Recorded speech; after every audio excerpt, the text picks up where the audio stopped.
This week's discussion prompt was interesting for me, coming from academic affairs at a community college. I work in the Division of Science and Math at Tallahassee Community College. And before this week's readings, I was not familiar with responsibility-centered budgeting. I was more familiar with formula-based budgeting. As part of the Florida college system, we have 28 colleges, and then the state has a formula as far as how funds are distributed each year to those 28 colleges, depending on the enrollment, number of campuses, and things of that nature. As well, I'm familiar with incremental budgeting.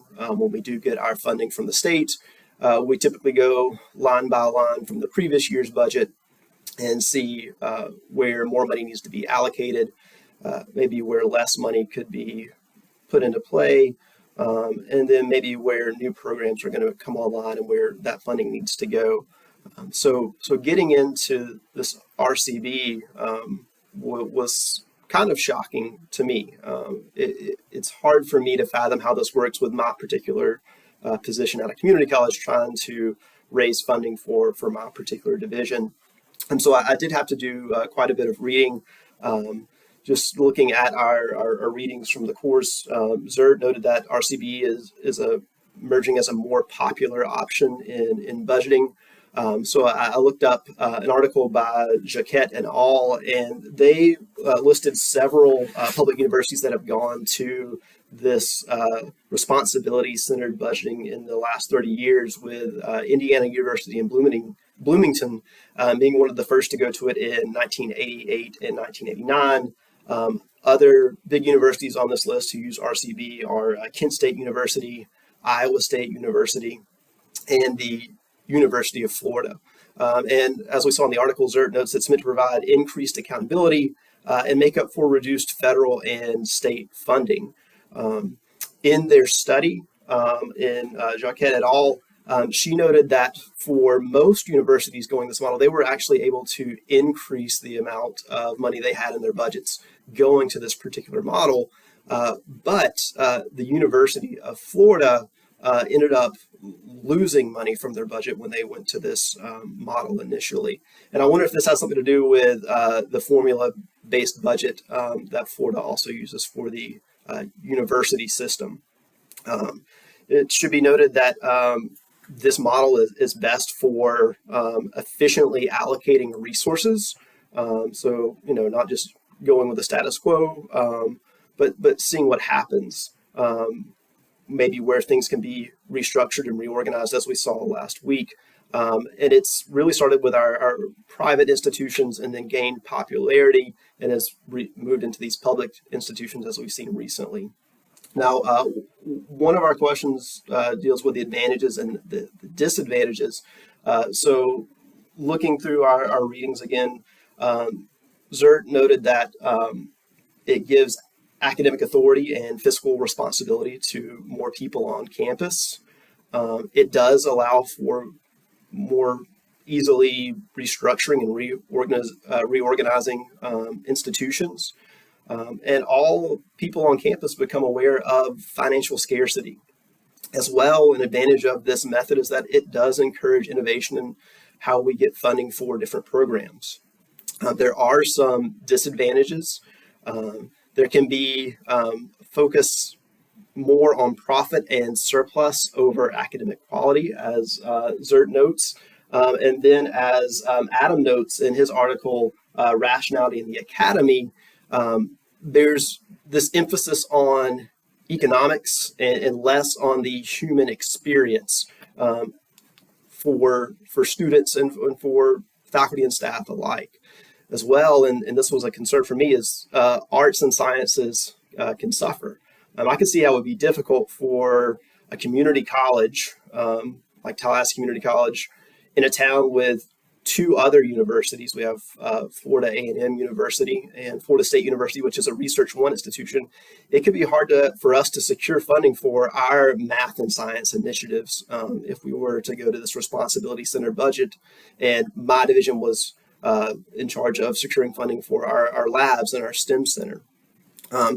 As well, there can be an emphasis on income-producing courses. So we lose some of the exciting courses that we offer. We have a botany course where we only offer 2 sections. It's not a high income-producing course, but it is interesting for our students to take. Barr and McClellan note that this leads to competition and academic capitalism in some cases.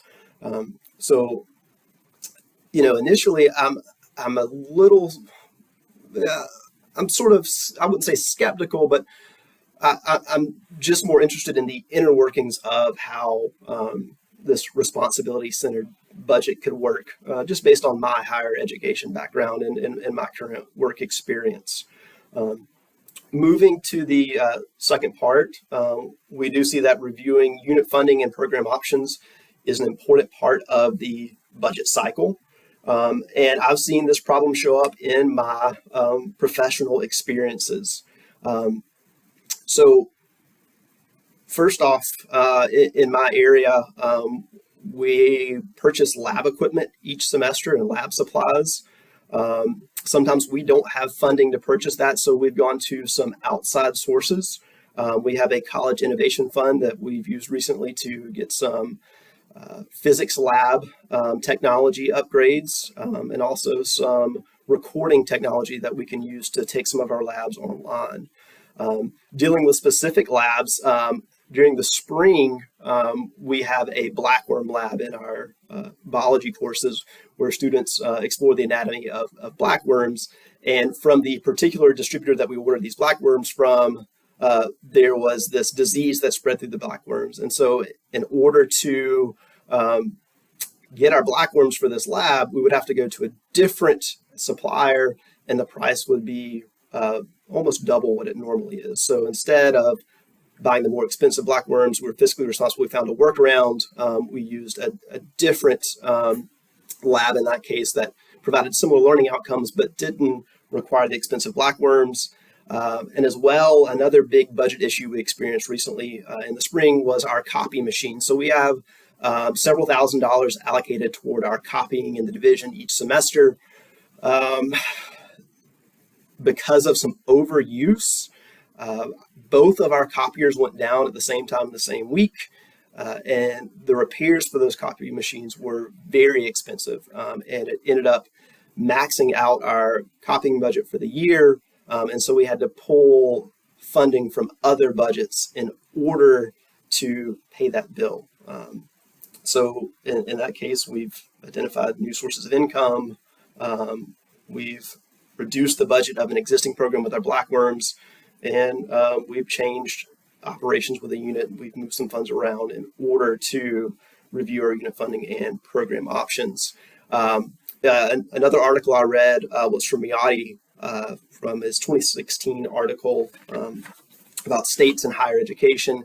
And he notes that in order to increase their funding, there's this thought of a quid pro quo relationship between colleges and state funding, where some colleges may say they'll freeze their tuition in order to get more funding from the state, or in certain cases, certain state governments offer innovation awards where schools can apply for extra funding for particular innovations that align with areas of concern within the state government.